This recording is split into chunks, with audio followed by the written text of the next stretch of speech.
You may be seated. The clergy and all those who have come to help us to escort our brother. Muriega. Muriega rengi. Gainiwega. Gainde shudhi. Asanteni sana.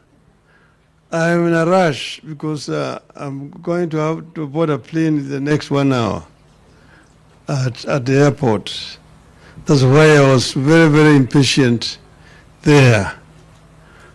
But I was here last Saturday, and I said I would come today for this particular occasion when we are escorting our brother. And we're happy to welcome our visitors from Germany. Willkommen hier und herzlich Beileid oder Verlust eurer Vaters. Okay?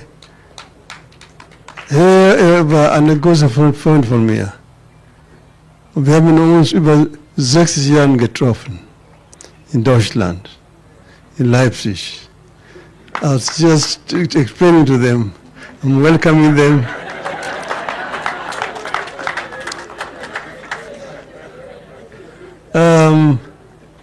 It is now, I was just calculating, and I found it is exactly 61 years ago when we first met with my brother here. I was ahead of him there by 2 years. And as has been said, I met his elder brother, Charles Mburu Miano.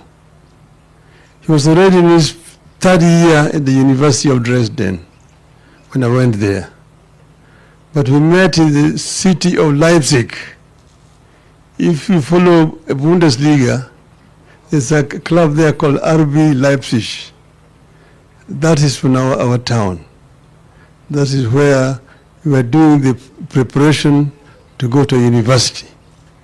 You have to go there and pass the German university entrance examination. You can then be admitted to a German university. So Francis followed me, and we welcomed him, and we had a very good time with him those days. From then, as you have seen, he went to Dortmund, and then after that he went to Freiburg, where he studied and eventually got his PhD. This is a true Kenyan, who is somebody who is very, very moderate and is very welcoming. I did not know, because when I met Mumbi, she was Mumbi Ngaru. Little did I know that she was the wife of my friend. And when we met with him, we were speaking German. Mumbi, of course, was not understanding what we were saying. We were biting her. But he was somebody who was very professional in his work. You've seen the kind of things that he has done after he came back to Kenya. But he also worked in Germany and had a family in Germany. And I'm happy to see that Mumbi has been able to welcome this German branch of the family. And that's why I'm saying, willkommen nochmal hier. Kenya und auch hier in Thika. Fühlen Sie sich zu Hause. Yeah. So I'm happy. I wanted to say many other things, but because I'm in a rush, I'm going to leave this for some other time. But Mumbi is somebody who's very committed to her work. She has a true Kenyan spirit of nationalism. Ethnicity is no issue to her. She thinks a Kenyan. And you know, a number of Kenyans have got this disease of thinking first as a member of this tribe or this clan before they become Kenyans. And I've been trying to tell Kenyans, think first as a Kenyan before you become a member of another community. You become a Kikuyu, Lohia, Mukamba, and so on. That is when we are going to develop a country. I'm saying this because I lived in Germany. Germany was a country that was very divided. They had different kingdoms which are basically ethnic. Bavaria, Bayern, that's where Munich is. That's a tribe. Prussians, that's where Berlin is, called Preußen. This was another kingdom. Saxony, where Leipzig is, was another kingdom. Hessen, where Frankfurt is another kingdom. Then Rhineland, where Cologne is another kingdom. Then Hansa, Hamburg, those areas. Mecklenburg and so on and so forth. And for 33 years one time they were fighting against each other. The war is called, in German history, 33-jähriger Bürgerkrieg. It is only a prince of Prussia called Otto von Bismarck who came out with his centurions, physically forcefully united these different nationalities and created one united Germany, and said that if you don't work hard, the English and the French are going to look down upon you like second-class Europeans. So introduce what is known as iron rule in Germany. Work or you are disciplined. And that is the basis of Teutonic discipline that we have today. Today you see a German telling you, look at Mercedes-Benz, look at BMW. No Italian can make that. No Englishman can make that because of that discipline. And that is what we've been trying to tell Kenyans. Think as a Kenyan first before you think as a member of the community here and there. I'm surprised all the time when I come here and people say they fear Raila. We have all the time been working together. Jaramogi is the one who stood up in Parliament and said that Jomo Kenyatta and all those who detained with him were under the true leaders of Kenya. He was disowned by members who came from this region in Parliament. God read the Hansard.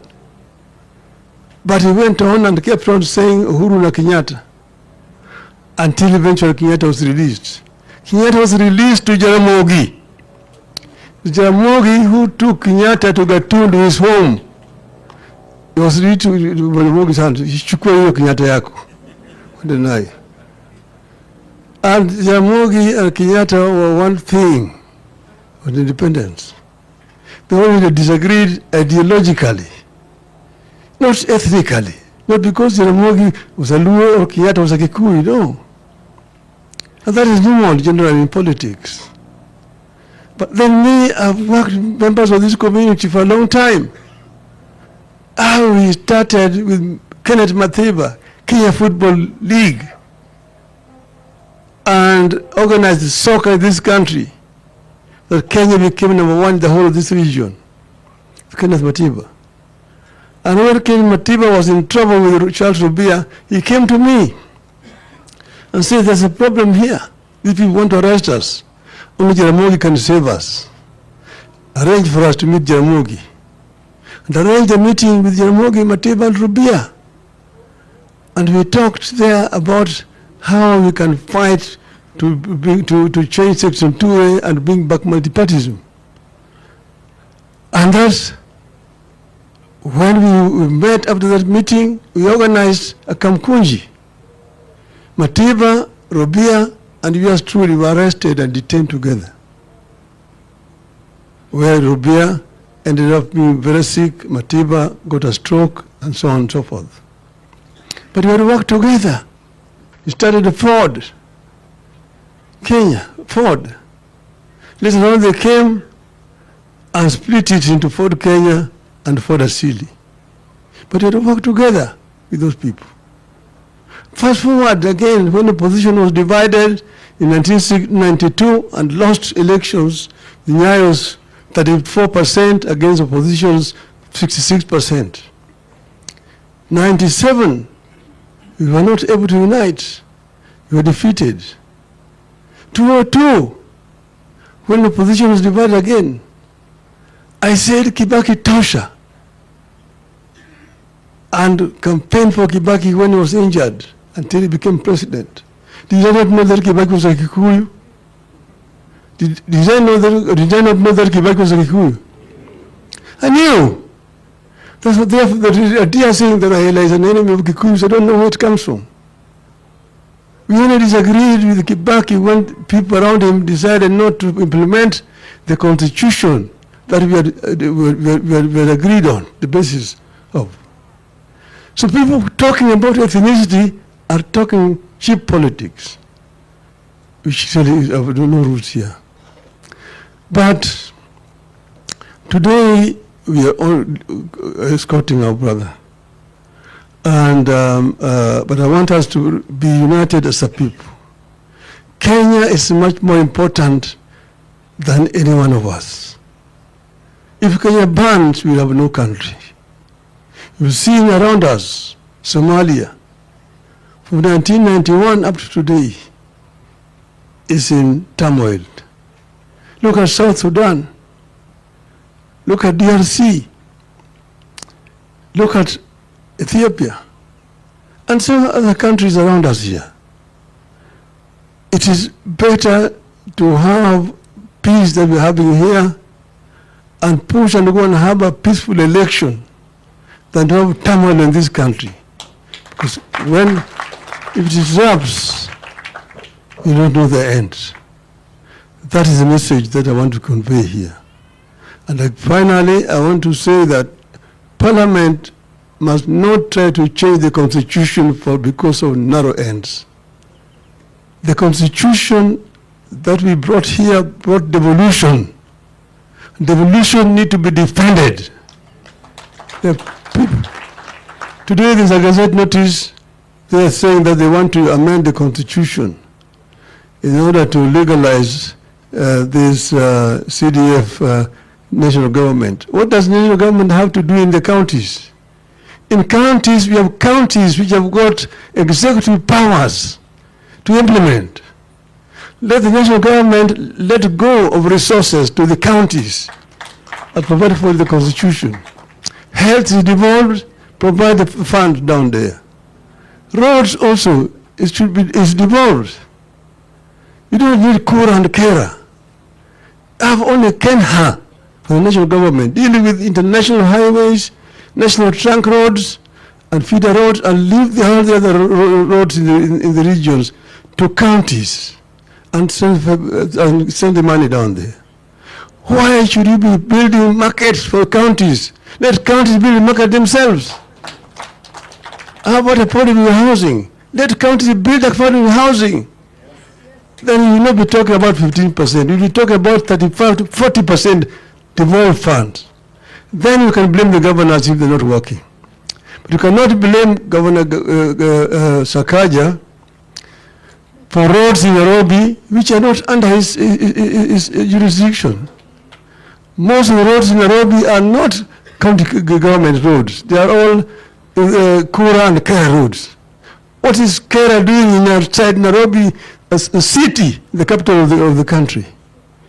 So let devolution work in the honor of Dr. Garu. I want to end by saying, may the Lord rest his soul in eternal peace. Thank you very much.